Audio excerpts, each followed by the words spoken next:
Good morning, everybody. It's the Happy Highlander here. Sorry it's been a while. I've not posted a video for a week because there's been no much to talk about, to be quite honest. I was supposed to take the tank in for the MOT last week. Couldn't get hold of my mechanic. And I've tried him again over the weekend, couldn't get hold of him, so I'm assuming he might be away with his family. He's got a young family. He likes to spend time away with them. So, and because of the MOT is now out, I've got tax and insurance, of course, but because the MOT's run out, I need to have it actually booked in case I get pulled up, because if it's actually booked in for the MOT, you can drive on the highway without your MOT. So that's that. So that's all I've got to say. I'm a bit behind, but you might remember the eviction. I'm being evicted from my lovely cottage with a cold hand and a colder bloody heart. I got an email off the guy that owns the house. The guy that owns the land, but isn't my lord, to tell me that he's organised for somebody to come and valuation survey the house. This was a couple of Wednesdays ago, and I said I won't be available. I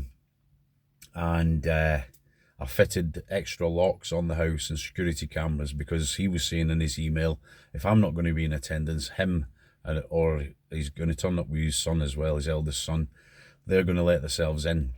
So I emailed his solicitor. I don't speak to him. I just email his solicitor, then he has to pay. And so I told the solicitor that I won't be in attendance. It's inconvenient for me because that's all you have to say. Extra locks and security cameras have been fitted around the premises, and your client has said that he's going to let himself in. That's against the law. I've notified the police, and they are aware of the situation. And if he tries to get into the house, he will get done for breaking an entry. So that put that at bay. Then I got an email off his solicitor to say, thank you for your email. Would you be good enough to let us know a time in the next couple of weeks when would be convenient for you? So you can see there's quite a change in the mood there. So I emailed back to say, I'll let you know by the end of the week as to our decision on this matter. So I left it until I got advice from people. Now, and the email that I got off the guy that owns the house, he made me aware that he no longer owns the house. Somebody else owns the house. I might just be reminding you, but in case you've not seen that video on that particular point, so we'll just go through it again. So in my response email to the solicitor, I said that as your client, I'm sorry for my late response, but I've been waiting for advice off legal people, and they've all said the same thing. As your client is no longer the owner of Bridge Cottage, he's no reason or right to bother me or the house again.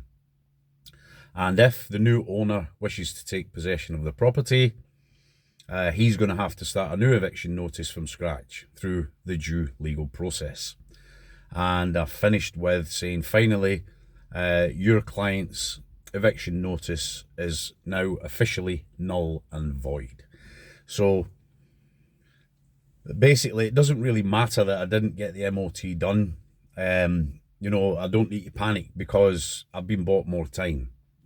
So, and then some extra work came in at the last minute last week, and I thought, right, well, I know it's going to be frosty in a week because it's -4 right now. Oh, it's great. And this job, I couldn't possibly have done it on frosty ground.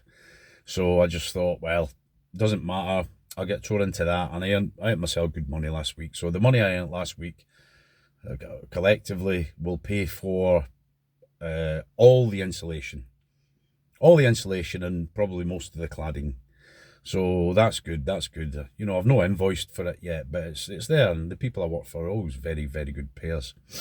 And there's something else I want to touch on, talking about money and finances and that. Now, just over a year ago, my son was telling me about cryptocurrency. Now, I knew what it was because I've heard of Bitcoin. Everybody has, haven't they? But I didn't know the ins and outs. So my son's invested in it, and he's trying to encourage me. And yeah, I'll show you. He's just walked by. Like, you see that? There you go. It's great. Great being in the country. You know, when you're in the country, you know, when you go to the shop and there's more sheep and tractors than cars outside the shop. Anyway, back to the crypto. So, when I was earning good money last summer, I started to invest in the crypto. And I didn't invest a lot of money, but I looked at, you know, how the potential in this. Now, for those of you who don't know, right, basically, the only system, major system in the world that isn't digitized is money. Okay? We're using an old analog system for money, the fiat system. And that's full of holes. So they've been trying to clean it up in a nutshell. So there's these bitcoins and different tokens that do the operating systems, basically. Very safe, very fast. So if I wanted to send you a squillion quid on the other side of the world, you'll get your squillion quid in 1 to 3 seconds, and the fee will be 1,000th of 1 penny. You see. So crypto hit a lot of friction, particularly with banks, because banks make a lot of money through money transactions. Now, there's one that I invest in particular I'm very keen on, and it's called XRP, right? XRP. And it's under Ripple. The company's called Ripple, and their token that I'm very keen on is called XRP. So basically, XRP have been, for example, to Amazon. So Amazon, every time we buy something off Amazon, Amazon pay the transaction fee, and I think it was, they pay maybe 2 or 3 billion a year just in transaction fees, right? So imagine how much money my big pal Jeff Bezos is making. Aye, he's not be worried about getting evicted and living in a bloody bus, would he? God love him. Anyway, so for example, right, so let's say it's 2 billion quid they have to pay in transaction fees that they cover. Ripple and XRP, Ripple have been to see them and told them about XRP. So if they start using XRP to carry that money from you to them and them to you, their annual fee from 2 billion will be more like 100,000. Are you with me? So it's a very, very attractive system for big corporations. Now, this is just about to flip. Now, like I say, I've not invested a lot, but my portfolio, I was looking for my phone. I was going to get my phone and show you, but I can't, because I've only got one phone, and that's that one that you're on the other side of. Anyway, bloody idiot. Aye, so basically in the last week, my portfolio is up 105% the last time I looked. 105%, right? So do your own homework. I'm certainly not a financial advisor, but I am absolutely 100% on this, because it's going to do it. It's going to flip. And if you've got a couple of £100 spare, I'll list off the ones that I invest in, right? I invest in XRP, as I've told you. XRP. I also invest in Shiba Inu, named after the Japanese dog. Very cute dog, you know. I think I've got maybe 17 million Shiba. I've also got Pepe the frog. You know, the wee frog guy? Well, there's a token called Pepe. Now, all these things do a different thing. They're all to do with moving money. You know, some might be for car companies, some might be for housing companies, some might be for banks, bank transfer money and all that, but they've all got their own utility, okay? They can all do something, right? So, for example, if you were to buy, you wanted to go and buy yourself, say 10 million Shiba Inu, right? 10 million, that'd cost you maybe about £100, and you've got 10 million of them, right? Now I speak to a lot of people in crypto. A lot of my pals are involved in it. My very good pal Dan, the luckiest man in the Glen. Remember him? He's the luckiest man in the Glen. You know why? Because he's married to the prettiest lassie in the Glen. Am I right, Dan? She's way out of your league, son, but well done. Anyway, so Dan, Dan's convinced that Shiba Inu will go to a penny. Right? I've got 17 million of them. It's a lot of money. It's £170,000. And this is going to happen. I've got about 9 million Pepe. Pepe are cheaper. You know, there's about 4 zeros in a number one. It's 0.00001. Okay, so that's what, 1/10,000th of a penny or something, whatever it is. So again, so that's it. So I invest in XRP, invest in Shiba Inu. I think I've got about 9 or 10 million Pepe. Again, they're tipped to go to a penny, anywhere up from a penny up to $1. Right. I've also got another one called Doge, Dogecoin, DOGE. But just if it's if it's of interest and you've got a wee bit of time and you've always thought about investing in stocks and shares and all that thing, have a look at this. Just spend a couple of nights looking at crypto and looking at where it could go and what's happening in the crypto world and how banks and countries are adopting this, because it's only a matter of time. It's only a matter of time. We won't lose cash. However, bigger transactions will be done digitally. It's as simple as that. So there you go. I hope that gives you a wee bit of food for thought, because like I say, my small portfolio, 105% up. Now I've seen it in the 16 months that I've been on this. I've seen it spike and then it suddenly drops, because when the price goes up, people have made like maybe a pound each on each one they've got, and they might have thousands and thousands. Then they'll sell them, so then the price drops again. You see, because there's more in the market again. Whereas this time we've got like what they're calling a new base level, so everything's jumped 100% or thereabouts. Everything's spiked. Well, my portfolio has anyway, but everything's jumped, and even though people are selling, it's still maintaining its price. You see, so we've got a new base level. So if I'd have told you this 2 weeks ago, it'd cost you half of what it's going to cost you if you were to do it tomorrow.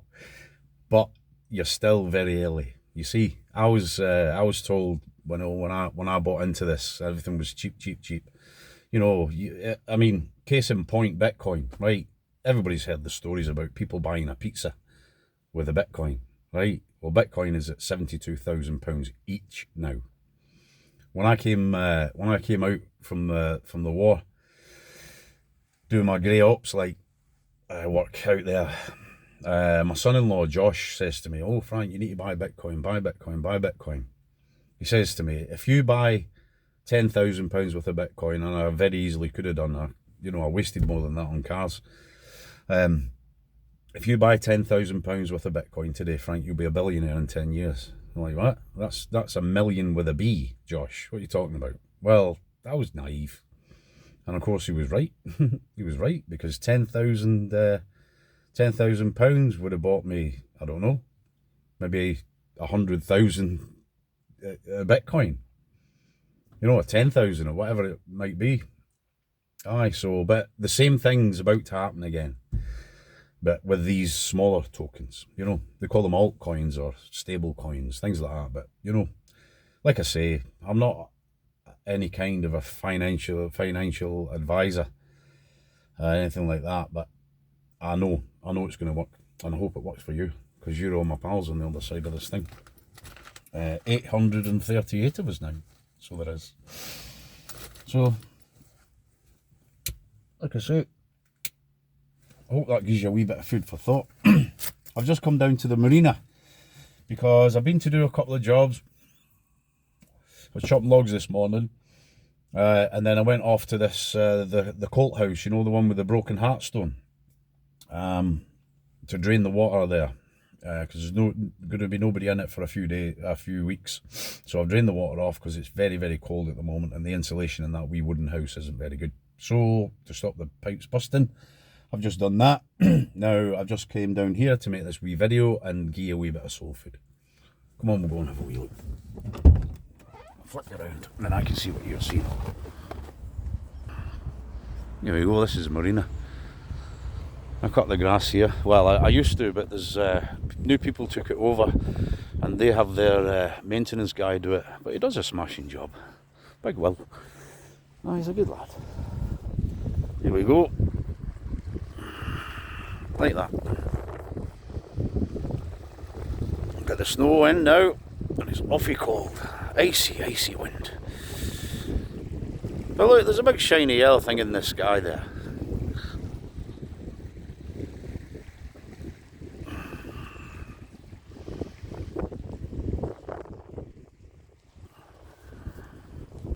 How'd you like that?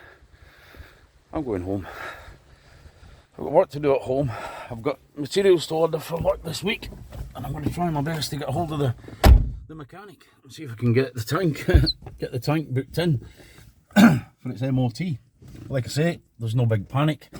We don't need to rush because I've been bought some time by the silly sausage that owns, or used to own, the house that I am kind of sort of squatting in now. So that's what we'll do. I'll just go home, order some materials, get ready for work tomorrow, and I'll catch you all on the next one. Thanks very much, guys, and I'm sorry I've not responded to emails, messages and comments and things like that. I've been really busy, I've been working hard, and when I get home I sit down in my chair and I'm absolutely knackered, and that's it. I've been getting to bed early, getting up early and going to work. That's it. I have no life. Right, God bless each and every one of you, and I'll see you on the next one. Okay, cheerio, bye.